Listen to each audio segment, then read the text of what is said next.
Здравейте! Ние сме от Центъра за енергийна ефективност Енефект.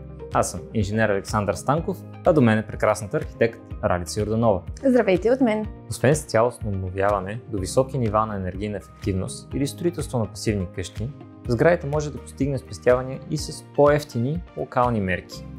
Например, по околните повърхнини може да положите няколко нискобюджетни мерки в специфични случаи. Често срещани и подходящи мерки са подмяна на стъклопакетите на вече сменени дограми.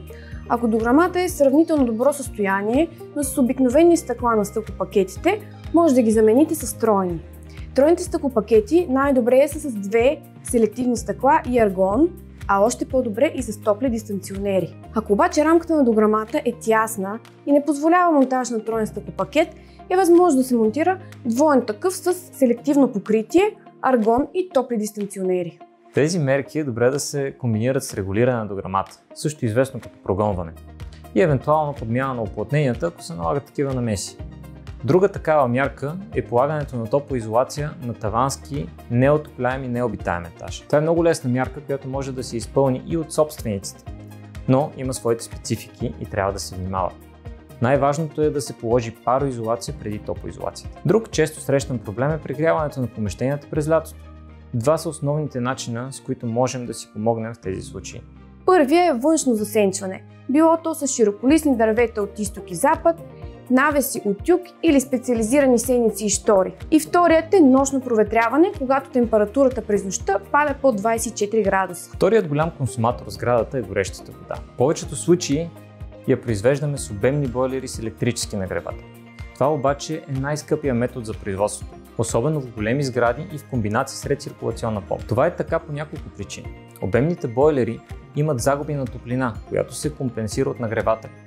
Освен това, по тръбите до батериите също се губи топлина, а тази загуба се увеличава с работата на рециркулационната помпа, ако има такава. Проточните бойлери имат далеч по-малко загуби, но ако те са на електроенергия, е голяма вероятността електроинсталацията ви да не може да понесе тази голяма мощност. За да спестим от енергия за гореща вода, можем да сменим източника, а и в някои случаи и системата за ползване от обемен към проточен бойлер, както би било с котел на природен газ. Ефективни решения за целта са термопомпените бойлери, двуконтурните конденсни газови котли, т.е. такива, които подгряват вода както за отопление, така и за битова гореща вода, и комбинираните бойлери с серпентина, които черпят енергия от котел на пелети или слънчеви колектори.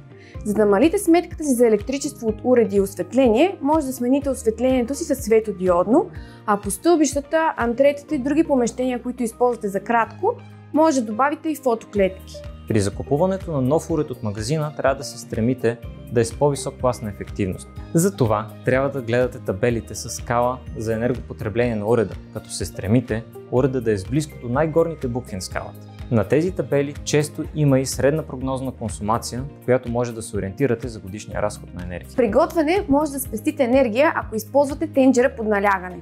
Също и ако затваряте капакът на тенджерите, докато кипне водата вътре и не използвате канчета или тенджери с криви дъна. Също не прибирайте топла храна в хладилника. Това може да развали останалите продукти или дори самия хладилник. Храната ще се охлади съвсем малко по-бързо, отколкото на плота в кухнята или навън.